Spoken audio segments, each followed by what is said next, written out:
how would you assess your performance in the Georgia game? I think that I took steps, kind of from last year to this year, just in terms of managing the game. And, one of our coaches, kind of gave me a good tip kind of for the season is, he kind of came and asked me, Cade, how many games do you have to win this year? And I didn't really know how to answer. And he said, you don't have to win any of them. All you have to do is manage them. So that's kind of been my goal, and that was my goal week one. It's going to be my goal every week is just managing the game the best I can. And but I think that obviously there's things that I need to get better at. But overall, I feel like I've made a big jump from last year.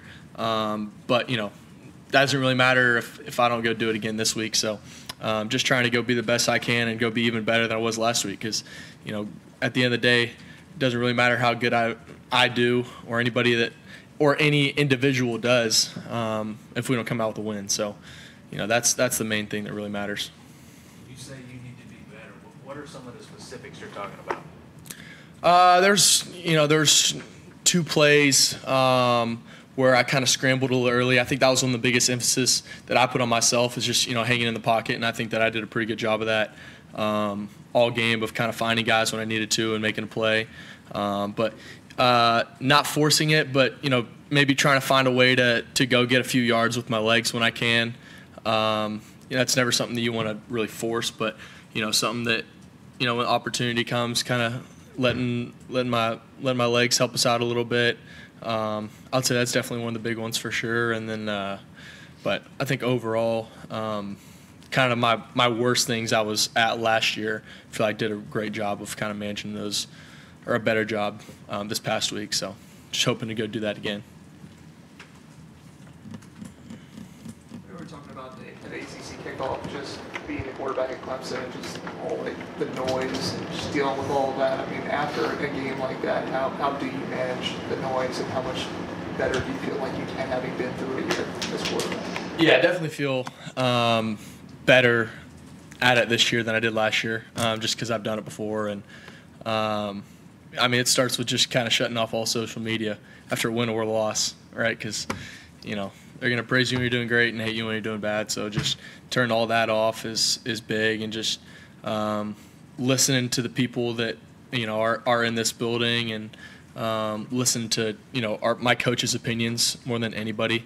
That's really what matters, and how I can be better and how I can make my team better. And so listening to that, and then honestly just,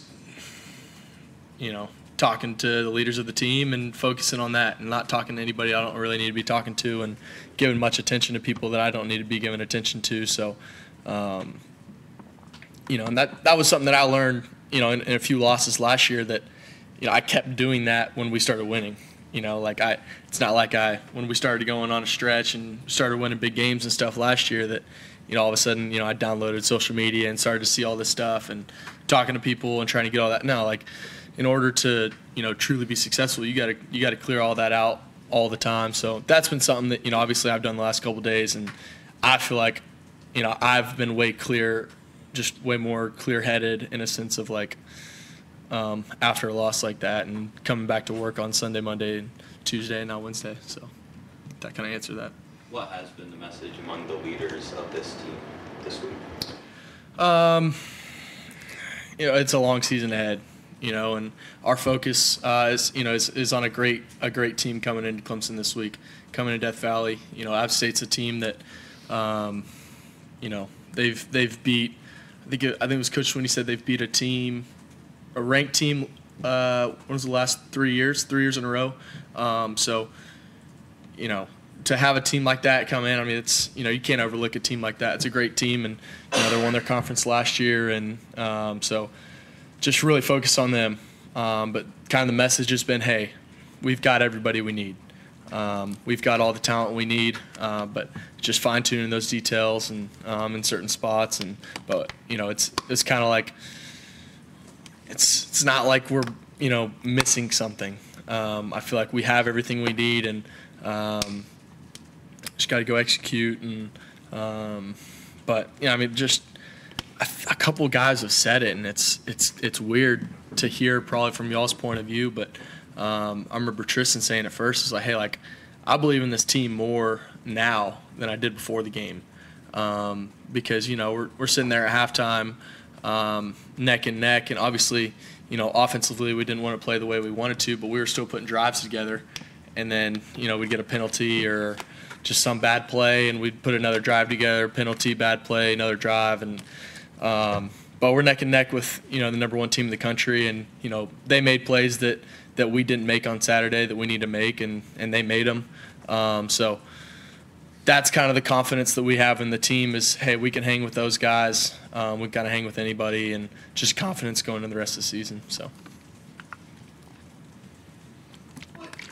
Part everybody's talked about your leadership and how it's grown so much from the spring and summer and then into fall camp. And what kind of prompted you to get up after that loss and talk to your teammates and say, hey, stick with me, let's keep this going? Yeah, I just think that's kind of something I've always had. Taj Boyd says all the time, if you ask a group of people, if they think they're a leader, everybody in the room is going to say yes. But at the end of the day, they're all looking to follow somebody. And at the end of the day, Coach Sweeney talked to us, and then offensively, Coach Riley talked to us. And then after that, obviously, we're going to go talk positionally. Coach Riley talked to us. Coach Rich will talk to the tight ends whenever. But kind of after Coach Riley talks, we all kind of split up and we won't get a time to kind of be together again. And I was just like, I got to say something. And I just kind of said what was on my heart, and because obviously, I'm pissed off. I'm pissed off to lose a game like that. I've never lost a game like that in my life, and that's just frustrating. I hate losing more than anything. But we didn't. I just I kind of said it in the post game that I'm not going anywhere. I'm not quitting on this team, and I'm not shying away from this. And I just stood up in the moment, and then Antonio spoke up too, and we've got incredible leadership.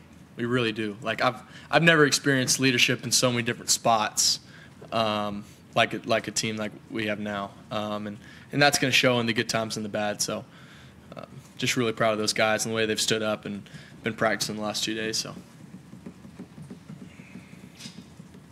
I guess it's just, obviously, Coach Sweeney said it's just small mistakes, you said too. Just obviously, that last year this was happening a bunch too. So, like, can you put your finger on why it just continues to happen, where it's just like little details or penalties or things like that? I can't really put my finger on it. I don't have a great answer for that, to be honest. Last year, it was turnovers, right? Last year was turnovers, and this year, I don't think that's going to be. I don't think that's not going to be a thing this year. In terms of a couple MAs, and I think that just, I don't know. I don't have a great answer for that, to be honest. Yeah, sorry. I guess it's just kind of, do you guys look at it in terms of Georgia is probably the best defense we're going to play, and kind of put that in perspective and say, it's as hard as it's going to be versus that team, and therefore we can move on. How do you guys put that in perspective? Yeah. I think that, honestly, Georgia's a heck of a team and a heck of a defense. But genuinely, and they beat us that day. They beat us that day, and they played a better football game. And but honestly, the best defense I think we're going to play is our own defense. They do an incredible job of preparing us every day. So, but obviously, you play a team like Georgia, they're going to have a great team and a great scheme. And I kind of what I said. It's going to give us confidence the rest of the year that we can put drives together, and just got to really just when a big play happens, just reset and go finish the drive and go get some points. So, yeah. I think Tyler Brown didn't get a catch in the third quarter, I guess. Was it something George was doing from his lack of involvement, or was it just, I guess, why wasn't he, involved more early on? Sometimes that's just how the game goes. Look at the Super Bowl last year with Patrick Mahomes and Travis Kelce. I don't know if y'all remember right before halftime, Travis Kelce going and cussing out Andy Reid and Patrick Mahomes about why he's not getting football. Sometimes that's just how it is, and I think that, not one time, did Tyler come up to me, yelling at me, hey, give me the football, give me the football. Like, sometimes just how progressions are, I mean, there's just how sometimes it's not like I don't want to give Tyler Brown the football. I would love to give Tyler Brown the football. But sometimes, they're just covering it, and I don't think that they were really, it's not like they were double covering Tyler or anything like that. It's just sometimes how the game goes and how, plays are called, and how not necessarily that we're calling stuff to not go to Tyler, just the fact that sometimes just how progressions are and how the game is. And, they're going to, if he's the third read and they're giving us the first or the second, it's going to go the first or second. So it's just kind of how it went. And then obviously got a couple balls later in the game. But again, like, it's not like I got to the fourth quarter, I'm like, shoot, Tyler hasn't got to throw. Like, you started with the corner route. Like, that was the read, right? Corner came down, just basic smash concept, and it was there, right? And then just kind of how it was. So obviously we want to get the ball to Tyler Brown as much as we can, and we've got elite receivers, and we want to spread the ball around. But then you got a guy like Antonio, you just have a great game. He had a heck of a game, and so it's just kind of how football is sometimes. On that same note, you guys rarely targeted the middle of the field against Georgia. Was that just looks that the defense was giving you, and do you see that changing against an App State defense? Yeah, I mean, they're just, they're a great team in terms of walling, right? So their nickel and their safety, they'll kind of go with a two-tilt look, or their Mike, and their Mike will push out and their nickel will push out and kind of wall any in cuts and stuff. And we kind of knew that the outbreaking routes, it's kind of more stuff towards the sideline, and then some slants and stuff are going to be good for them. But they're just a team that they don't really want. They don't like. If I'm the Mike and I'm pushing out, pretty much a wall technique is if you're the receiver and I'm over there, he's not letting you run in. So that we kind of knew that they're a team that they're really good at kind of walling and not letting guys get to the middle of the field. So it wasn't something that we were really trying to like. If a team's going to play like that, we're not just going to try to throw over the middle all day. But I mean, sometimes again, it's just how the game. Sometimes just how the game is, and they're also more of a man team. They were playing a lot of two-man, so kind of the same thing. It's just, got both safeties over the top, and the corners and their DBs over the number twos. They're just gonna be walling. So they're not letting anything inside. So we kind of knew the outbreak and stuff was gonna be great for them.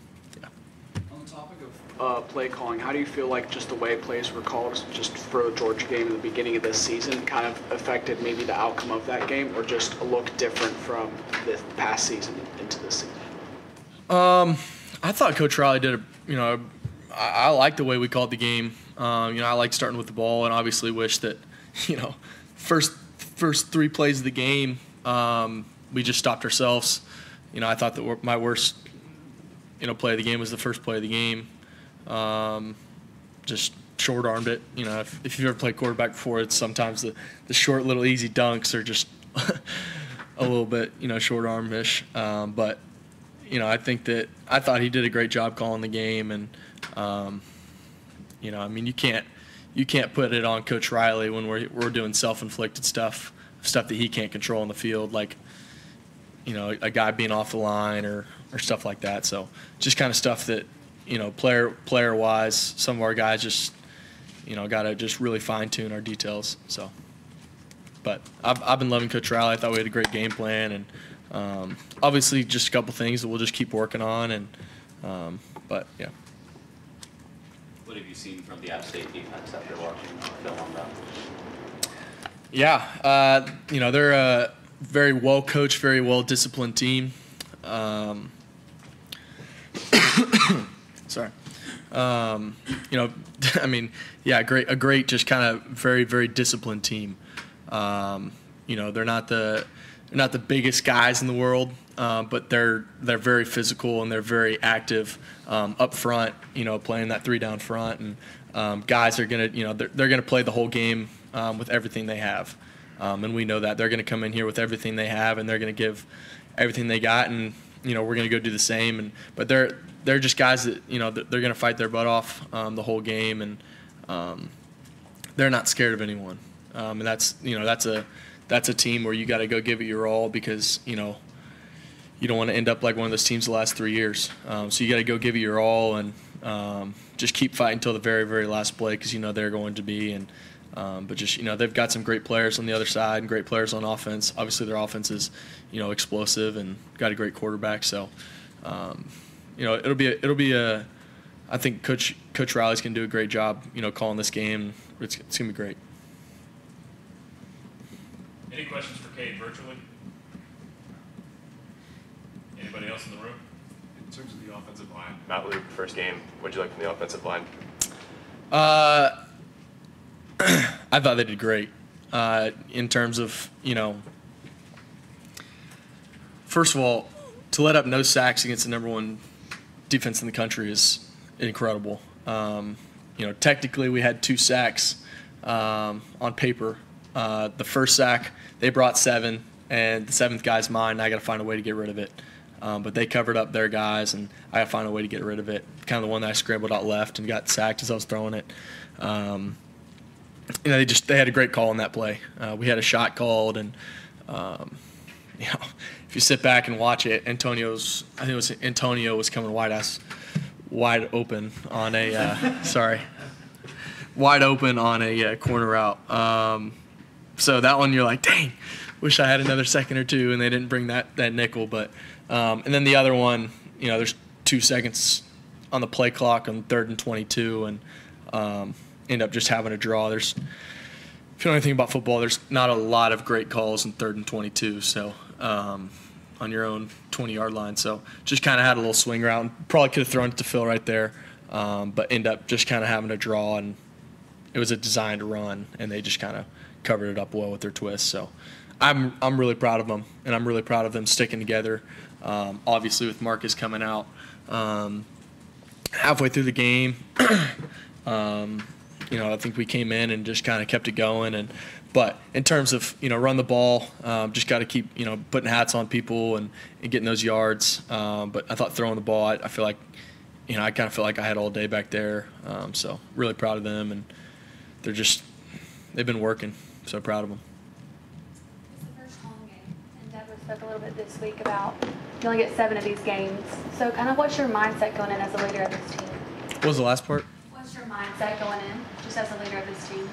I love playing at home, especially a night game like that. And, I'm excited to obviously be back in Death Valley. Like you said, you only get 7 times doing it. So excited to get back there, and, it's going to be awesome. It's going to be an incredible environment, and just excited to get back there. And but at the same time, you got to focus on what really matters in the game, and, kind of go out there, smell the roses a little bit, and then, set the ball down and go play. So, yeah, it's exciting though.